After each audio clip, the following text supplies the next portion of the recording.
ម៉ែពាក្យថាម៉ែគឺជាពាក្យមួយឃ្លាដ៏មានអត្ថន័យជ្រាលជ្រៅបំផុតនៅក្នុងភាសាខ្មែរដែលសំដៅទៅលើម្ដាយឬមាតា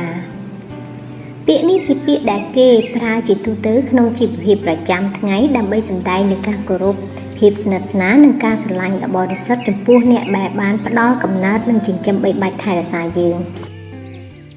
ម៉ែបង្កើតនិងម៉ែចិញ្ចឹមអត្ថន័យនិងសារៈសំខាន់នៃពាក្យថាម៉ែម៉ែគឺជាអ្នកបង្កើតជីវិត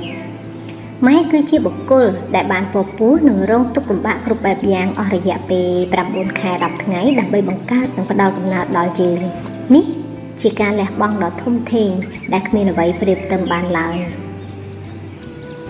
ម៉ែជាអ្នកថែរក្សានិងចិញ្ចឹមបីបាច់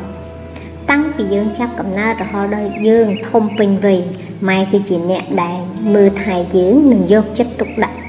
បំផុតចំពោះយើងម៉ែគឺជាអ្នកបំបៅដោះបង្រៀនយើងនិយាយដើរហូបចុកនិងផ្ដល់អាហារូបត្ថម្ភគ្រប់គ្រាន់ដើម្បីឲ្យយើងលូតលាស់បានល្អម៉ែជាគ្រូបង្រៀនដំបូងគេម៉ែជាសាលាដំបូងបង្អស់របស់យើងម៉ែបង្រៀនយើងអំពីគុណធម៌សីលធម៌ការប្រព្រឹត្តល្អនិងនិទានរឿងបណ្ដុះគំនិតល្អៗណែនាំយើងឲ្យស្គាល់ពិភពលោកខាងក្រៅម៉ែជាប្រភពនៃក្តីស្រឡាញ់គ្មានដែនកំណត់និងគ្មានលក្ខខណ្ឌស្នេហារបស់ម៉ែគឺជាស្នេហាដ៏បរិសុទ្ធមិនប្រែប្រួលនិងគ្មានលក្ខខណ្ឌម៉ែតែងតែអត់ធ្មត់ចេះអធ្យាស្រ័យនិងលើកលែងទោសដល់កូនជានិច្ចទោះបីជាកូនបានប្រព្រឹត្តនៅអំពើខុសឆ្គងច្រើនលើកច្រើនសារនិងធ្ងន់ធ្ងរយ៉ាងណាក៏ដោយម៉ែជាទីពឹងនិងជាទីប្រឹក្សាដ៏ល្អនៅពេលដែលយើងជួបការលំបាកបញ្ហានិងមានទុក្ខព្រួយម៉ែគឺជាអ្នកដែលយើងនឹកឃើញមុនគេម៉ែតែងតែនៅក្បែរនិងផ្ដល់ការលើកទឹកចិត្តផ្ដល់ដំណោះមានល្អៗនិងជួយរកដំណោះស្រាយគ្រប់បែបយ៉ាងឲ្យយើងម៉ែគឺជាបង្គោលដ៏រឹងមាំក្នុងគ្រួសារម៉ែជាអ្នករៀបចំផ្ទះសម្បែងថែរក្សាសមាជិកក្នុងគ្រួសារនិង